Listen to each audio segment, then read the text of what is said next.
Oh, there you are. Hi, Dylan. How are you doing? I'm fine. And you? Good. Yeah, I'm good, thank you. A bit of a big question to start with, I guess. When you kind of step back and reflect on your journey so far, how do you think your background, the things you've been through, have contributed to the fighter you are now, the guy we'll see in the ring on Saturday? It's done everything. It taught me to be a fighter and someone never to give up, to be resilient. It taught me to also be very adaptable as well, which is probably the most important thing, to be honest, because to get to this level with the limited amount of fights I've had and experience and stuff like that, it takes a lot of adapting. You have to keep adapting, keep changing. Just like now, fighting. This fight was meant to be at Manchester Arena. Now it's going to be at the Matchroom headquarters. So just be adaptable and just keep adapting. And what would you say has been your proudest moment so far in the sport, if you can look at that, take a step back for a moment? Probably not knocking Eddie out. You've restrained yourself for this long. You haven't got a moment that you look back on and think, God, or it doesn't even have to be in the ring, like something that you've achieved through the sport.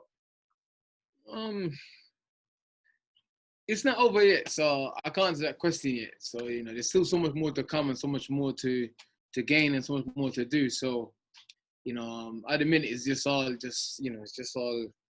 just going. It's an ongoing journey. So I don't know. Maybe when I win the Royal title, then that'll be my proudest moment in the sport, to be honest. So let's see. Okay.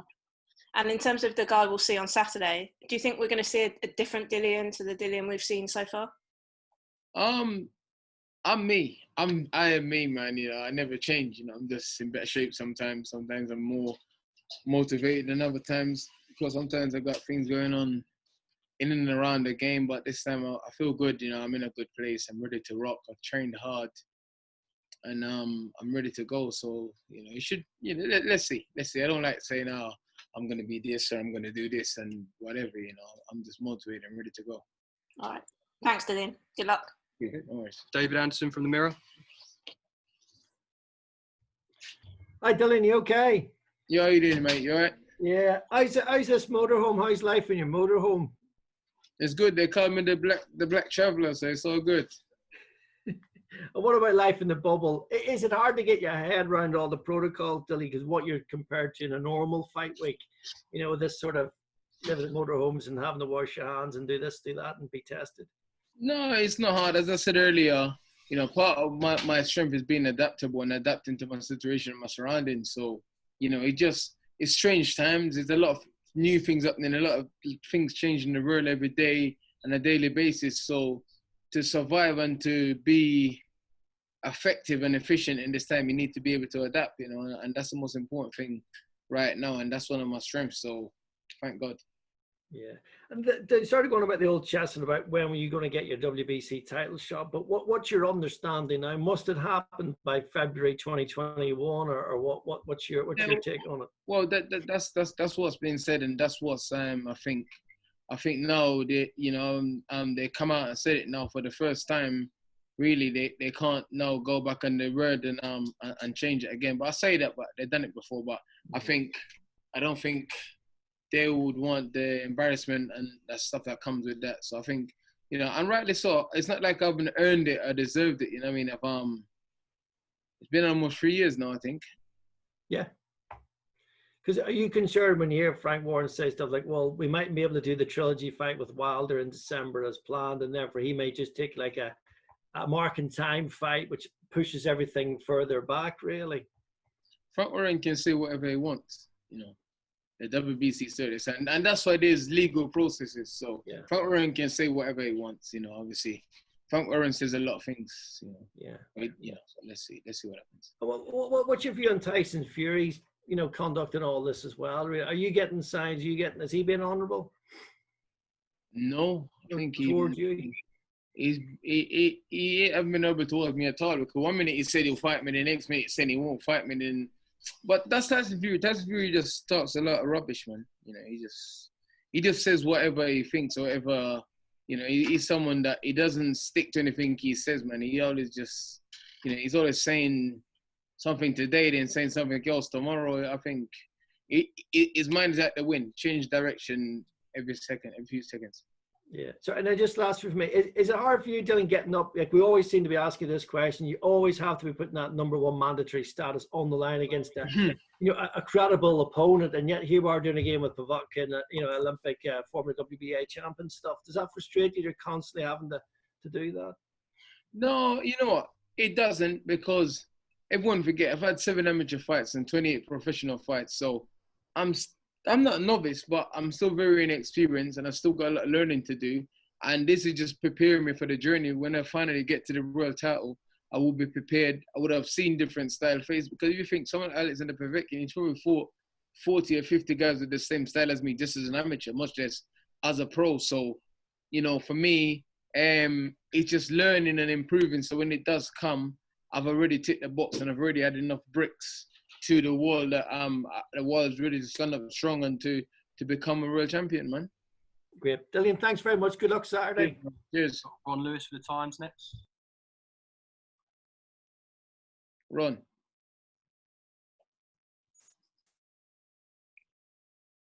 I think Ron fell asleep.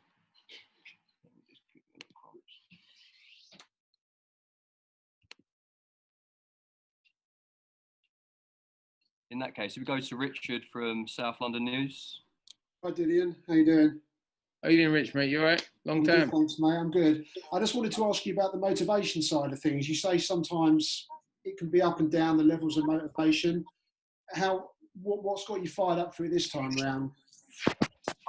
Listen, Ron, I just haven't got any issues outside the ring. I feel mentally and physically strong. I've prepared well, and obviously the whole of last year for me was just a write-off. I've had a lot of issues going on and stuff, and different things in my mind. I'm fighting for my career, and obviously being belittled in the public domain and other things, and people saying things about it when you can't defend yourself, and my stock and value plummeted, and now I'm just in a good place now. Now I'm back where I should be, and I have an opportunity to shine against a good fighter and to be a credible road level fighter.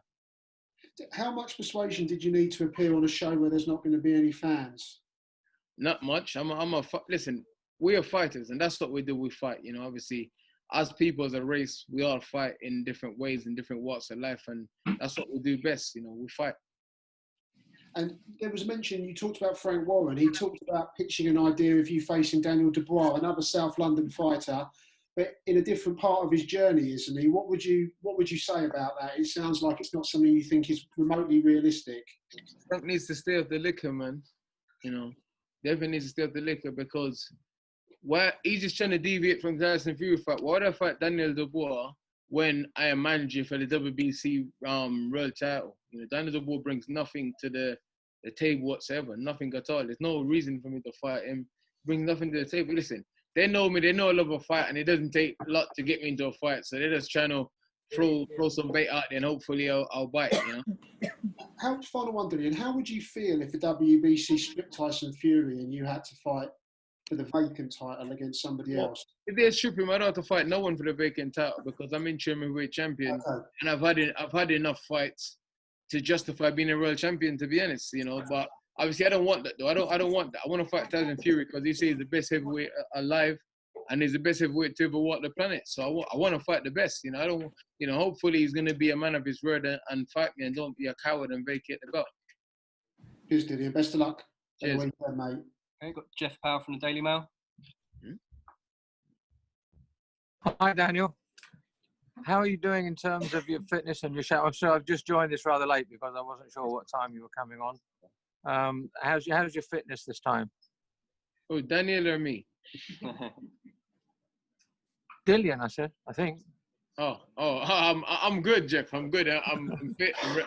You said Daniel. Sorry. I'm good. I'm fit. Obviously, can just tell by looking at my face, I'm healthy. I'm ready to go, and I'm fit. Last time I thought my face was like this. Now my face is back to normal again. So it does look better. I'm good. It does look better. You weren't in your greatest shape in Saudi, were you? No, obviously, if you think the situation and the circumstances that was going on, I had the fight 3 weeks. I got the fight at 3 weeks' notice. I wasn't training. I wasn't in any form or shape to fight. But for my mentality and my longevity in the sport, and as a person, and obviously for my mental health, I had to fight. You know, I never had no choice. I had to fight regardless whether I was in shape or not. You know, I needed to fight. You certainly look in better condition. Look forward to it. Thank you. Very, very kind of you. Okay, guys, got time for one more. If we finish with Ron Lewis, time. Hi, Dillian. I hope you can hear me now. What has the 5 months in Portugal done for you as a person? Because you must have been out there a bit more relaxed. What's the difference been compared to being sort of knocking around at home? The only difference is I was able to train. I was able to shift some unwanted weight, you know, that I didn't need, you know, that I gained because of last year. Last year, my career was in tatters, my life was in tatters, you know, my status as a fighter, my credibility as a person, everything was in shambles. So, you know, it's just been good to just get away and train and focus. It's been hard, obviously, been away from my family and everyone, but, you know, it's good, you know, it was what I needed, to be honest. You were saying a couple of weeks ago to us that Povetkin you saw as possibly the hardest fight of your life. Do you still see it like that, or bang on fight week now? Do you think it's all business and you're going to do a good job on him? No, it's a hard fight. No one could ever say Povetkin's an easy fight. You know, I mean, obviously we've seen what he does. He's been consistently for 15 years at this level. He's beating top guys of the top guys. You know, obviously he's given reigning world champions problem. He gave Anthony Joshua problem a year ago. He gave Klitschko problem a few years ago. Very strong, very determined guy, and he's technically sound. He carry a good punch, but obviously people say, oh, yeah, he's 40, but then you know, you got guys who's going on longer and being stronger and fighting a lot better as they get older these days. You know, look, you know, Hopkins went until he was 50, and he was still beating top guys as well. Are you expecting to be very sort of active, certainly in the first half of the fight? Who, me or him? Povetkin, you expect him to, because he did well against Joshua for 5 or 6 rounds, and then the sort of like... He's a very aggressive fighter. He knows one way to fight. He's strong, solid, and he comes forward. You know, and I know they think they can beat me. I know they think they can stop me as well because of their experience and what they do. And they're probably looking, thinking, okay, I make technical mistakes and other things. I know they believe they can beat me and stop me. So who knows what the game plan's gonna do? He might come out early and try to go for it earlier. He might try and wait and go for it down the stretch. Against Hunter, he came back from middle to end of the fight. So let's see what happens. I'm prepared for whatever, you know. If it needs to be a 12-round war or whatever, or a boxing fight or a destruction, I'm prepared for whatever.